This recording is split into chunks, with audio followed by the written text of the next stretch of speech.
beside myself with excitement over this class. Professor Andrew Macintosh is here. He is outside of I don't know how to describe him. He is one of the top Hebrew scholars of our era. He has taught Hebrew at Cambridge University for over 40 years. When the British church, the Church of England, wanted to retranslate the Psalms from Hebrew into English, because this had not been done for hundreds of years, and if ever, they went to Dr. Macintosh to do this work in the 70s. He's a scholar beyond measure. He has been at Cambridge as a student, as a tutor, as a professor, as a dean, as a chaplain, and as a president. And Cambridge, if y'all don't know, it's the Texas Tech of England. It is an outstanding school, rivaled, he would tell you, by no one. My son, an Oxford grad, would say rivaled by Oxford, but Dr. Mack would not agree. And so what we're going to do is we're going to convert this into a Hebrew class today. Now, you may be saying, ew. Don't say ew, that's not a Hebrew word. From here on out, we need to learn Hebrew. So I'm going to, out of deference to my preacher, Ken Dye, I'm going to ask one question before we delve into the Hebrew. The question is this: where did you get started in understanding that the Bible applied to you and your life? Tell us the story, and then we'll get into Hebrew class. Well, I think the thing started because of the nasty man with the mustache. Can I get a little more volume on him? The nasty man with the mustache. I was born in 1930, right at the end of 1936, in a town called Eastbourne on the south coast of England, 20 miles away from France. And by the time I was 4, trouble had started with the man with the moustache, and he didn't like us very much, and he started bombing us. And so I, as a child of 4 and 5, my first real understanding of anything was bombing. The house in which I lived, the windows were blown in 1940, 10 times in 1 year, with bombs falling all around. And I lost some little friends and all that, of course. It was awful, horrific. But it was formative. I didn't know that anything else happened. I thought this is normal. You know, bomb 4 o'clock, bombs will be coming. But of course, and the other aspect of it was that my father was a priest of the Church of England, and he used to roar off on his motorbike, dodging the bombs, to care for the wounded and the dying in the crumbled houses all around. So that seemed to make sense. It seemed to make sense of the bombing, that somebody would risk, and my beloved father would risk his life to go off to look after people. So I think that's where I put 2 and 2 together and made the decision that Christian faith was the answer to this. Very shortly after, this was cemented because I was told I had to learn Psalm 43 by heart. I'm going to say, give sentence with me, O God, and defend my cause against the ungodly people. Deliver me from the deceitful and wicked man. Oh, it made complete sense of the bombs and everything. I've been delivered from the deceitful and wicked man.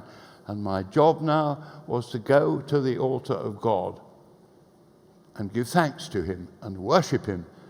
And so I suppose it's a kind of conversion experience, I suppose. Is that, Lou? Yeah, that's good. That's good. So within the framework of this, you find yourself, you did well in school. Yeah. And you got into Cambridge. And this is probably, you had probably not heard of Texas Tech back then. I heard something not about I heard something about a yellow rose. Yeah, the Yellow Rose of Texas. I'm going now to see. Yeah, that we didn't have roses in Lubbock. Lubbock is what Isaiah prophesied about, where the mountains have been brought low and the valleys have been lifted up. And it's pretty flat. But you went to Cambridge. Before you went to Cambridge, what languages had you studied in school? Well, I went in England to a public school, which in England means a private school. It's obvious, isn't it? Yeah. And they taught me Latin and Greek and ancient history. Those are we had to learn French, of course, because they were our neighbours. But really, the ancient languages, classical languages. And so you learned Latin. Yep. You learned about the Roman who went into the McDonald's and ordered 5 hamburgers. Yeah. So Roman numeral 5. 5 hamburgers. Okay. You see why I'm becoming a wreck. So you go to Cambridge already equipped with languages that would frustrate many people to learn, but you go and why did you take Hebrew? I was instructed to. I was told, you go there on Monday and you start learning Hebrew. And I said to myself, I can't, shan't, won't, don't like it. I'm going to write to my member of parliament and get out of this. But I did do it, and it was the best thing that ever happened to me because it dictated the rest of my life. And the moral of this is you need to force young people to do things sometimes because otherwise they don't know what's out there. We've got some twins down here, Oliver and Ava, who are homeschooled. And do your parents ever force you to do anything? To learn things you don't want to? Yes, sir. See, they're doing it because they love you. Okay, so teach us some Hebrew, please. Right, I think the way to do this is to teach you a Hebrew song. And it's very simple, and it's a psalm. It's the first verse of Psalm 133. And when I was a young graduate student, I won a scholarship to Israel. It was an unusual thing to do in those days. But in 1960, I went to Israel, and I learnt to speak the modern language, and I picked up 1 or 2 songs, as one does. And here I'm going to pass it on to you. The first verse of Psalm 133. Now, you've got to copy me, but before you are too enthusiastic and start singing before I've taught you, that's not a good thing. You've got to listen first. Okay, here goes the first phrase. Hine ma tovu manayim. I'll get a better tea. Me. Let's try again. Hine ma tovu manayim. Brilliant. And again, because it's so good. Hine ma tovu manayim. Shevet achim gam yachad. Shevet achim gam yachad. Put those 2 together. Hine ma tovu manayim. Shevet achim gam yachad. Children all do shout out, he's behind you. I thought it might help if we put the lyrics up for people. So if we could go to the ELMO. Oh, wait.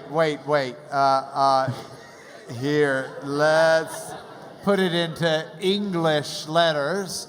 And maybe you can teach us this way. Yeah, my gratitude is very great. My appreciation. This is the way we did it in Lubbock. I was worried though, because people coming up behind me, you know.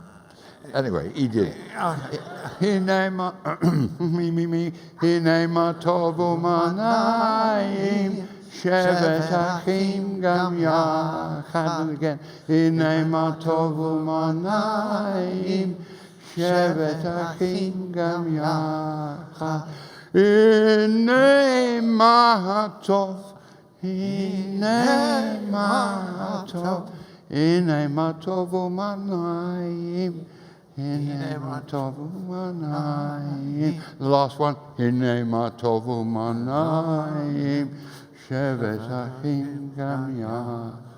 you're only learning a few words, but that's exactly how they sing it, words at a time. So let's try and put it together now. Do you think you're up to it? I'm looking for guts. I'm looking for military qualities. I'm looking for guts, initiative, and sheer physical fitness. Hine ma tovu manayim shevet achim gam yachad. Hine ma tovu manayim shevet achim gam yachad.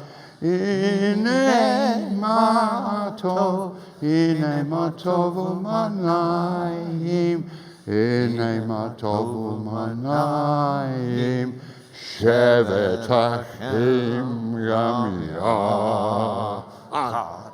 End all. Okay, now you've got to translate it so they know what they're singing. Hine. Hine means behold. Behold. Behold. I always used to teach my students who were going to visit perhaps a rather special girl that they should knock on the door, and when the girl put her head round, they should say, Hineni, behold me. that seems a very romantic way of introducing yourself, to say Hine with me on the end is Hineni. Can we have it together? Hineni. Here am I. And who said Hineni? Who? Somebody very important said. I'm not talking about girlfriends and boyfriends. Some very important prophet said Hineni. Isaiah. Behold me. Send me. Isaiah 6. How about that? But what's wonderful about Hebrew, it's not just religion. It's not just, it happens in ordinary life too. First time I went to Israel, I had been brought up with the Eucharist, and the holiest part is holy, holy, holy, Lord God of Sabaoth. We say Sabaoth, which means armies. And so it was very, very pious. I went to Israel, and a blooming great tank went past with Sabaoth written on it. It was an Israeli army tank. So something that had been very spiritual to me was earthed by the reality. Extraordinary experience. Okay. Behold. Yeah. Matov. Oh, I've done only one word. I'm sorry. Yeah, no, this is good. Means how good. Tov. Matov. Mazel Tov. Mazel Tov. Yes, you see, you can't stop him. Mazel Tov. Mazel Tov. Now, that's interesting. Mazel Tov means a happy conjunction of stars. And we have a verse from Psalm 84 which says, righteousness and peace have kissed each other. Beautiful phrase. Righteousness and peace have kissed each other. Righteousness is in Hebrew tzedek, which is also the name of a pre-Israelite god called tzedek, and shalom is peace, which is another planet.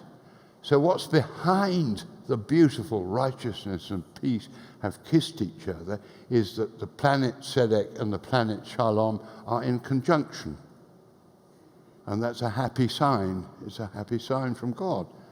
So, but look how beautiful the language is. Then it goes into the concept of peace and righteousness, kissing each other, being in life, in ordinary life, righteousness, proper behavior brings forth peace and reconciliation. What a beautiful language this is.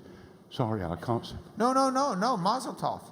The mazel means good conjunction. Yeah. Okay, Uma.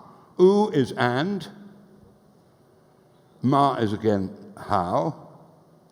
So behold how good, whoops, I did God. And how. Good. And how Naim. Naim is pleasant. Pleasant. The anemone flower in English actually comes from this word, pleasantness. Naim, pleasant.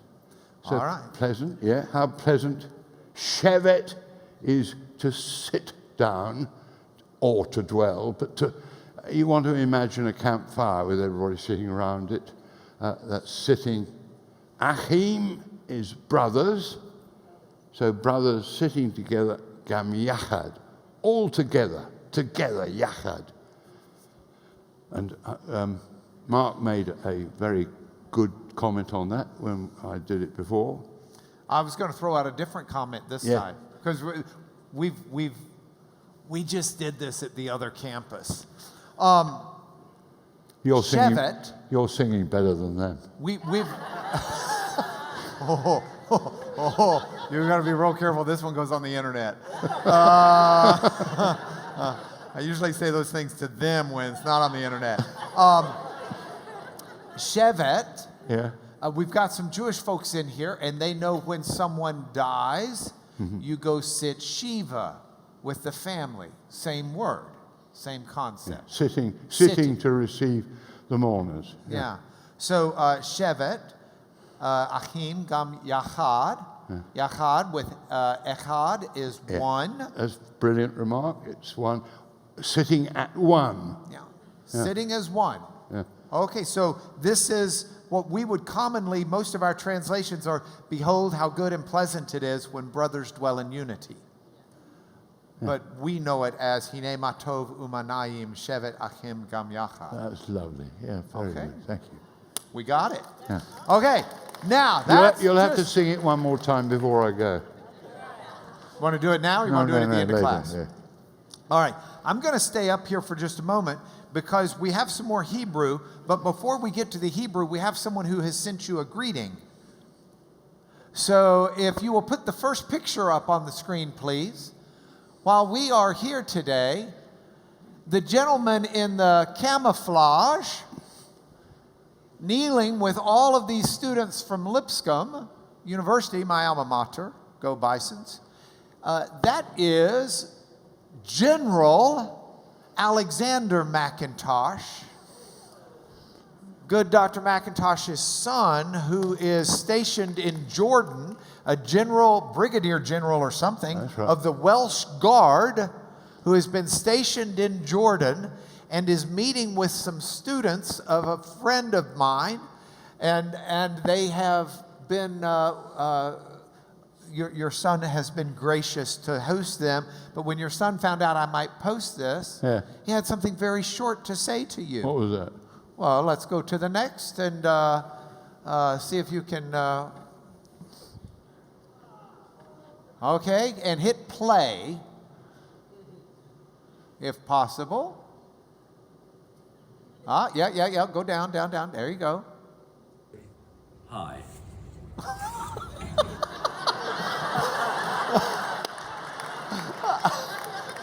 He's a strong, silent military type. No, in fact, he is been seconded by the British Army. We have long connections in Jordan, which is one of the most sensible Arab countries. Actually, they're very pro-Western. They're good, and he was posted there to put up a rapid reaction force in case the baddies from Syria started coming across. And he did that very successfully. And the King of Jordan was very impressed with him, and so he's made him his personal military advisor. So he advises the King of Jordan. Yeah. Right? So, all right. Here is the lesson that I want us to have today. This is the Hebrew lesson that you're going to teach us. And as I can't help but throw stuff in periodically, I'll throw some stuff in periodically. But most welcome. thank you. You're becoming wiser every second. That I spend around you and or my wife. So here's the deal. When we read the Bible and we read the Old Testament, how many Hebrew Old Testament words would you say there are? Me? Yeah. I can't do maths. Can't do math. Well, everybody's got an Achilles heel. I would suspect, I could be wrong, Professor Cloud, you don't know how many there are, do you? Roughly 7,000. The average English vocabulary is somewhere between 50 and 60,000 words. So they have about one word for every 8 of ours. That means their one word has to do 8 times duty. Right? So these words have a full semantic range. You never want to say this Hebrew word means that. It never means one thing. It's got a full semantic range. You with me? I tell you that because we have a tendency to read our Bibles where they have to translate oftentimes one word with one word. And we lose that semantic range.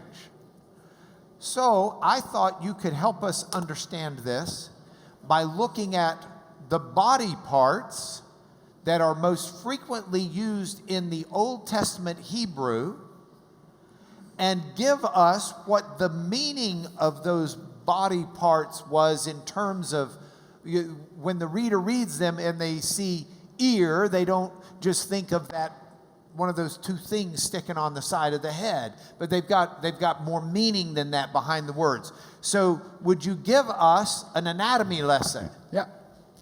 Let's start with something fairly straightforward, eyes, because this is also true in English. The eyes see physical things, but you also have an extended meaning when you explain something and the other person says, "Oh, I see." So see can mean perception, not just physical perception, but mental perception, to understand. But that's a good simple one because it's the same in both languages. If we talk about ears, the implication of ears is hearing and obedience. So if you listen, then you obey. So that's ears. I think that's quite. We have a saying of Isaiah. Ears, they have eyes, but they don't see. They have ears, but they don't hear. And they have, I've forgotten. Heavy. No, their ears are heavy. That's right, their ears are heavy.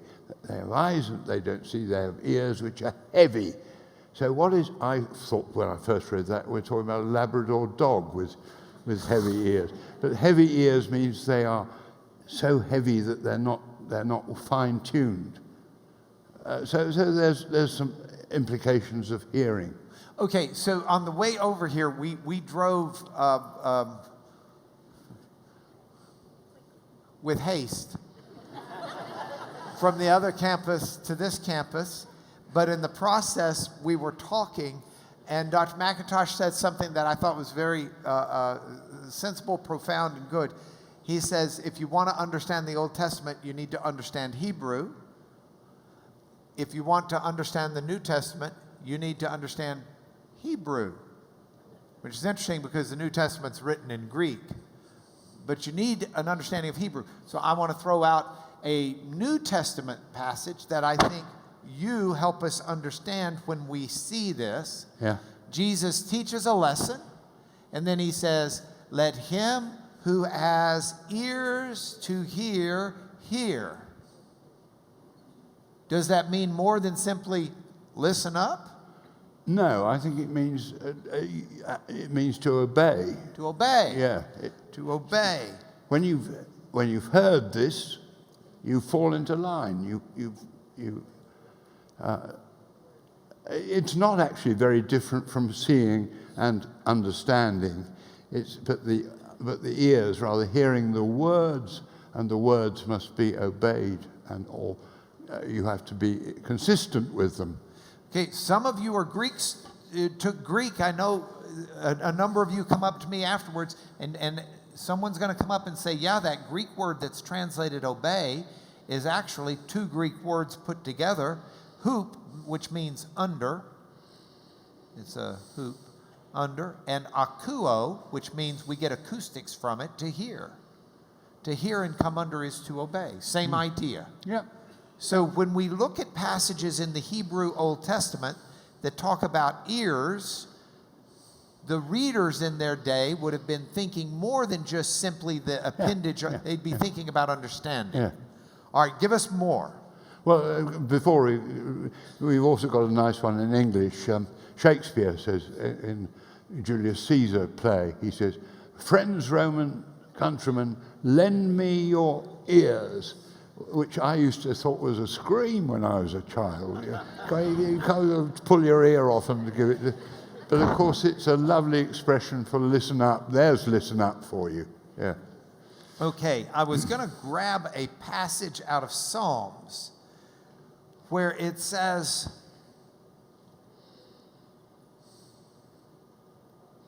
that's all right. I'll grab it in a minute. Give us another word.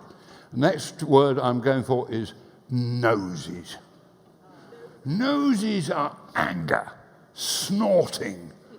And there's the af Adonai, the fury of the Lord, snorting anger. If you read Psalm 18, you'll see a lot of snorting anger. Now, the Bible is not afraid of what we call anthropomorphisms, talking about God in human terms. One of the most lovely ones is, I think, Sarah. The Lord knocks on her tent door, and she puts her head out and says, "Oh, it's you." She says, "Oh, if I knew you were coming, I'd have baked a cake." It's so beautifully natural and anthropomorphic. Yeah? But the snorting anger of God is something you are to be very much afraid of. And so the nostril, the snorting nostril, is a symbol of anger. And it says that when God has been angry and he lets up, do you know what the old King James said? It says, God repented of the evil. That's very strange English. But that's what King James says. It means he relented. He stopped being angry. And the word which expresses that change from anger to calmness is a breathing word. He breathes deeply in respect of himself and so calms down. And the same word is there in Isaiah 40. Nahamu, Nahamu, Ammi, comfort ye my people, means make them breathe slowly. Calm them down. Calm down, my dear. Have a cup of tea. Take some deep breaths. That's the taste of Hebrew. That's what the rabbis call it, the taste of Hebrew words. They taste. They really have a taste. And the taste is calming down and breathing slowly from the snorting of anger. Now, some of you are going to panic and say, well, what does this mean that God snorts in anger and then God calms down? It makes God sound like an emotional wreck who needs to be on medicine.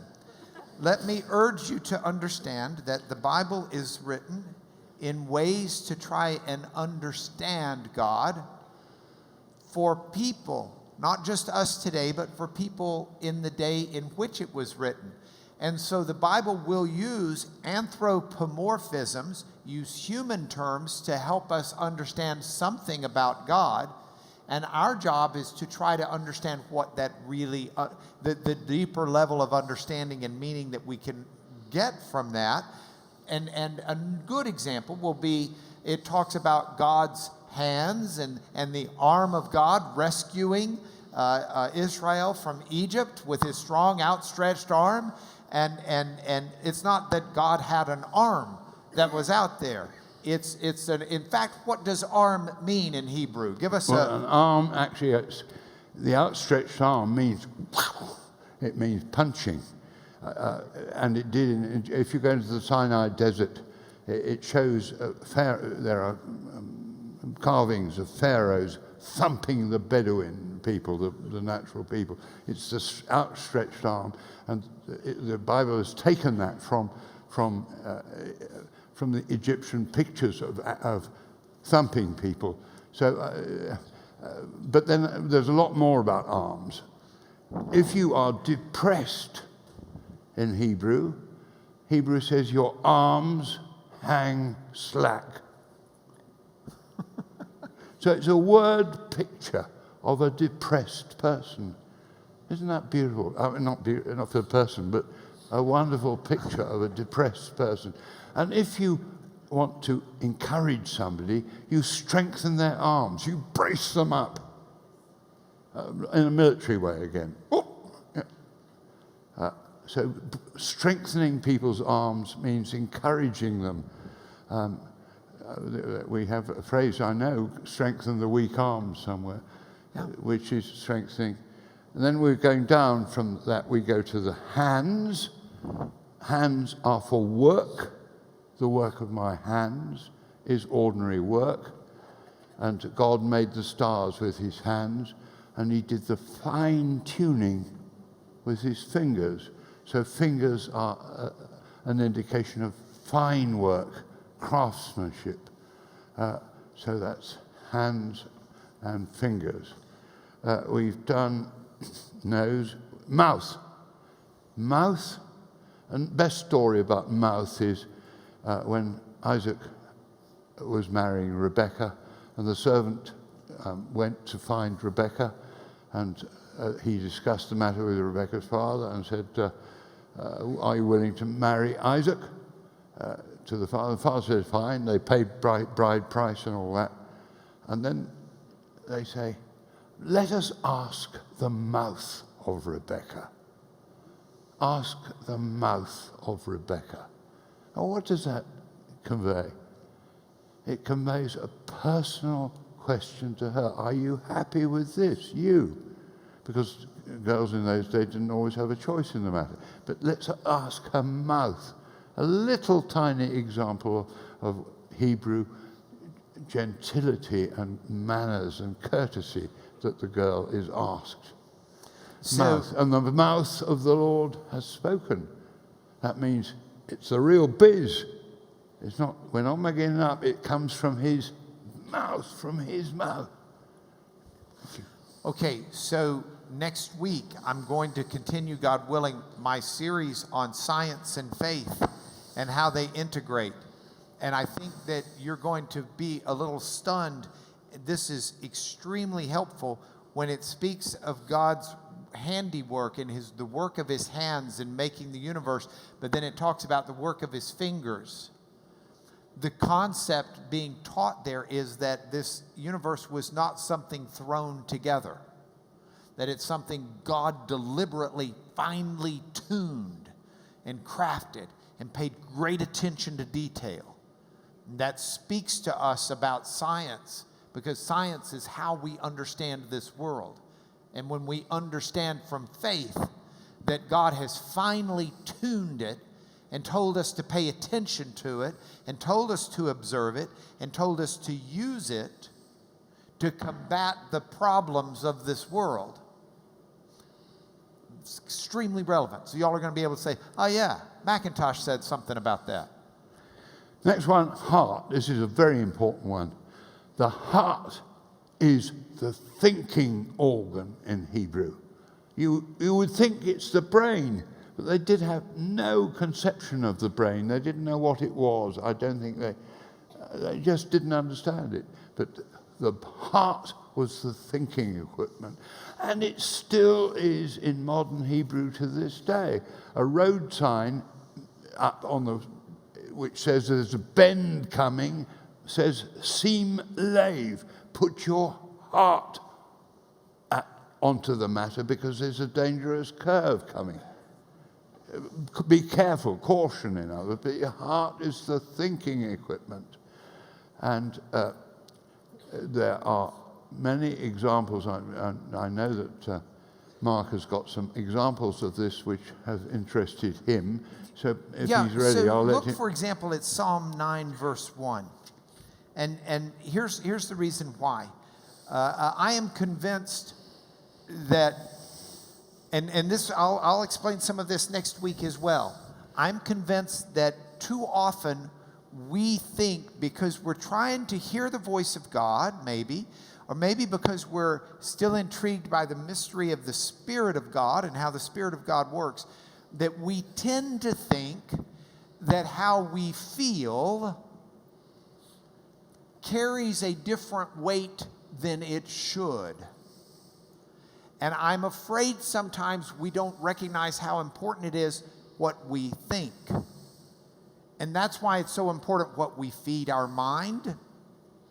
It's so important the things we look at. It's so important the things we learn. Because what we think dictates reality in a way unlike what we feel. And if we understand that the heart is the thinking organ is a state, organ, then look at a passage like Psalm 9, verse 1, and see how much more sense it makes.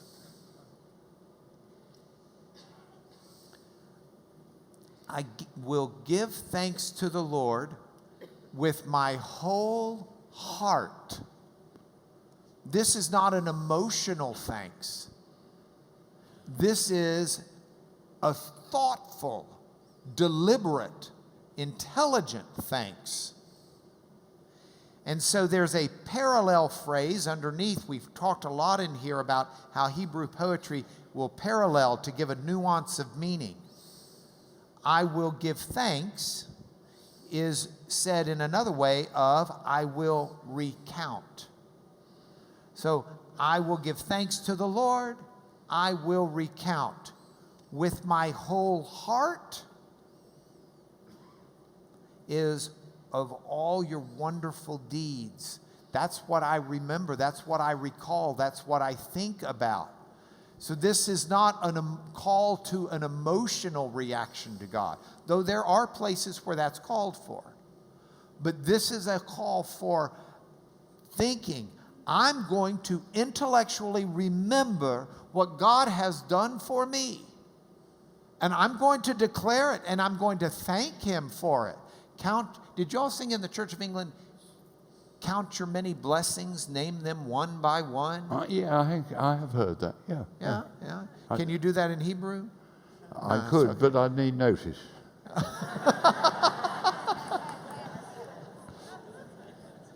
It's just so important. Okay, so if the heart in Hebrew is the thinking organ, yeah, where's the feeling? Coming to it, again, Mark was absolutely right.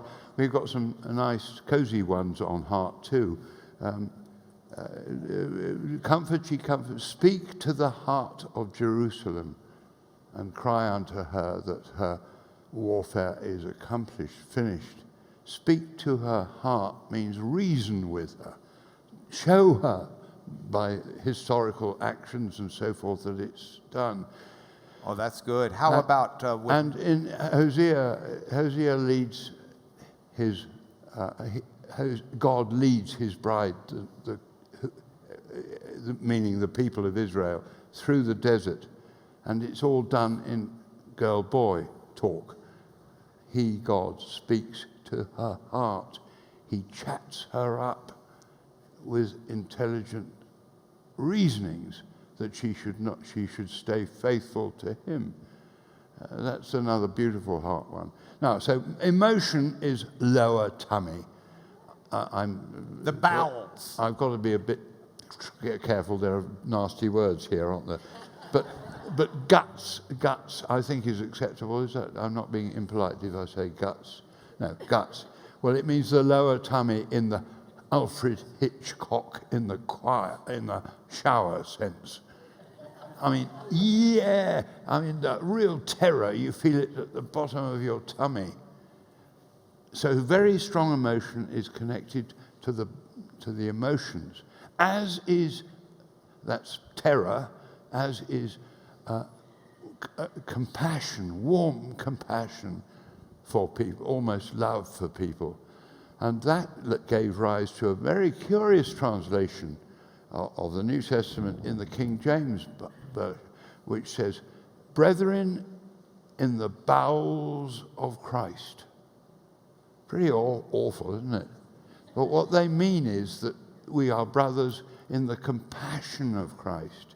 But they're using, again, body language, you see, translated literally from Hebrew into English, which gives a really rather unpleasant translation. But if you know what it is, you know what he was trying to say, that we are, all of us benefit by the immense compassion and mercy of Jesus.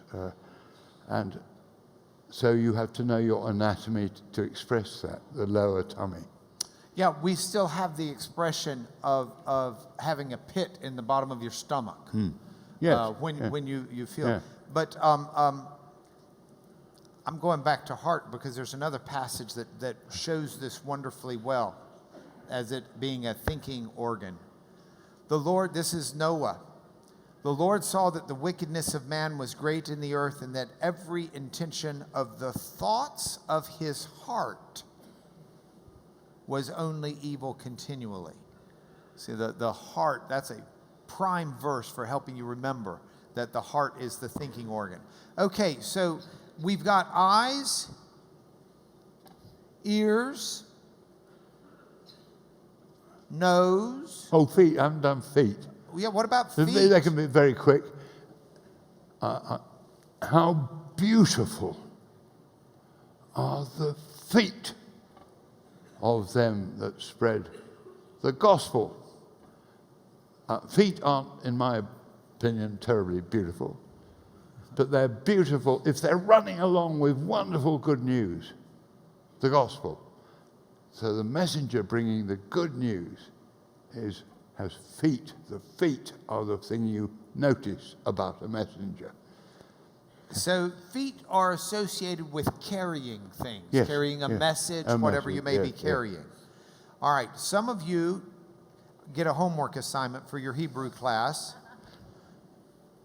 And here's the homework assignment. If you've got a phone, take a picture of the screen. See if you can zoom in and take a picture of these words. I've written the words, the Hebrew idea, in green.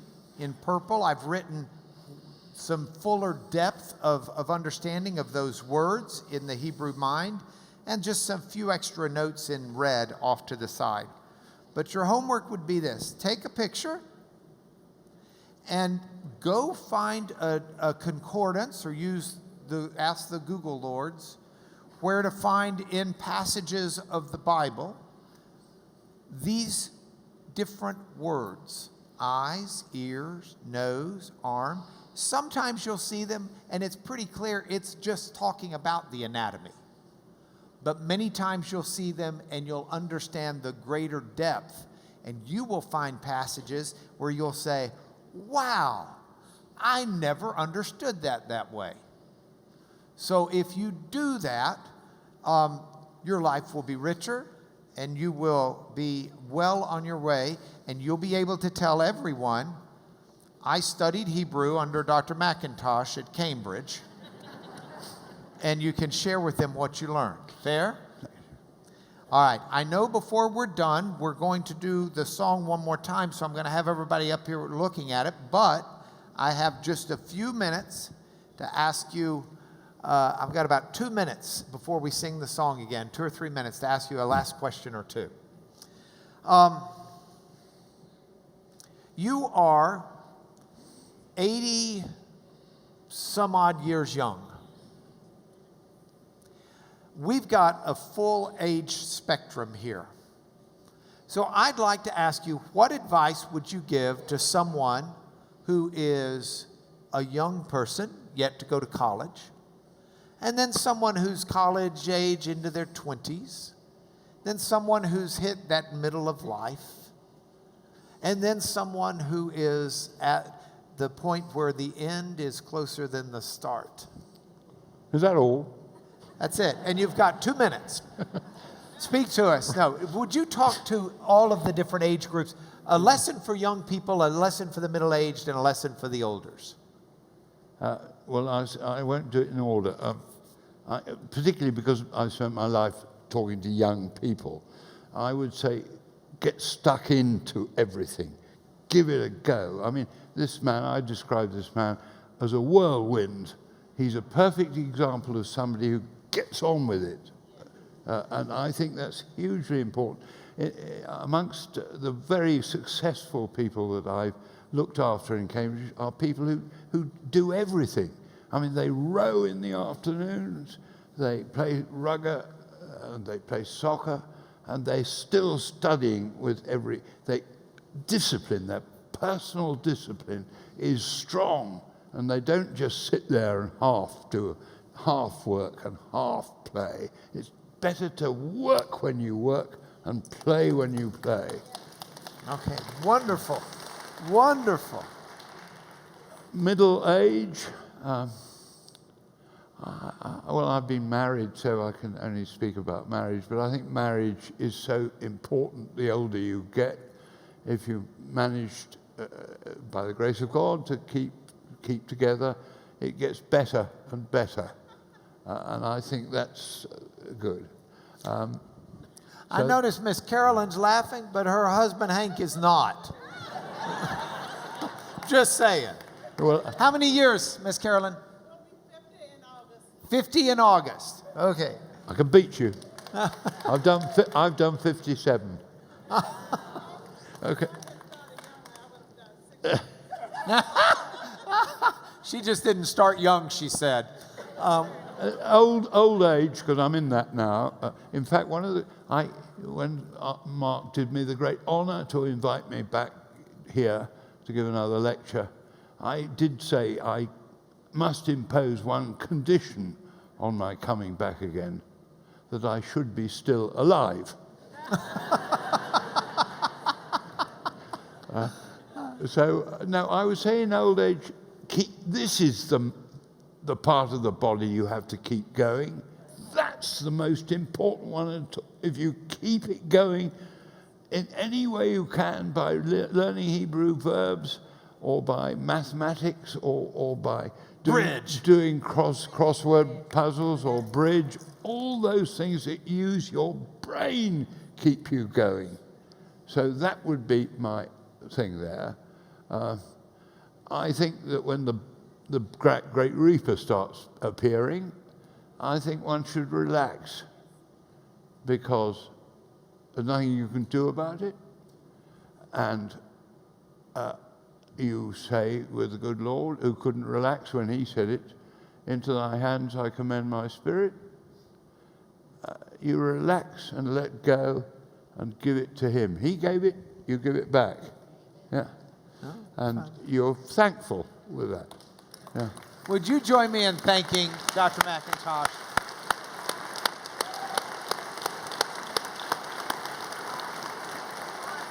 I have one last favor to ask you, and then we'll let you go. I'm sorry, everybody's going to want to talk to him, but we've got to get him out of here, and I apologize to you, but I'll give you his cell number. No, can't do that. Would you please, since everyone won't get to talk to you, would you stand up and pronounce a blessing over this class and these people listening? Yes, I will. I'm going to do the Aaronic blessing. And there's a little story about that, if I can remember. I may not.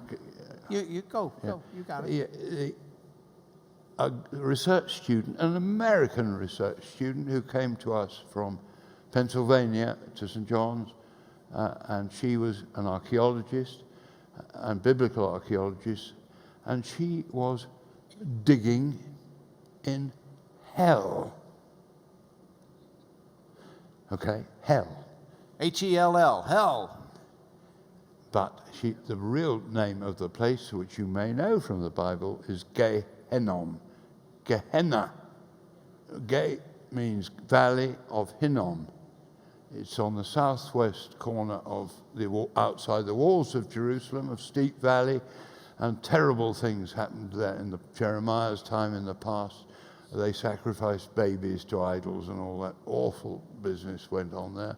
And furthermore, they used to shove out the rubbish of the city into there, and so there are always fires burning there, burning up the trash. I've got to speak your language, trash. They burned the trash there, so it became the place of burning and hell, Gehenna. Anyway, this research student of ours was digging there, and she found a little cave, and she scrabbled around in the cave and picked up a ring, a silver ring.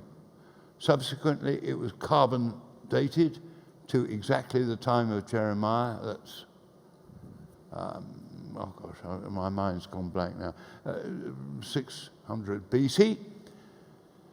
And on the silver ring was written the blessing. The Lord bless you and keep you. The Lord make his face to shine upon you.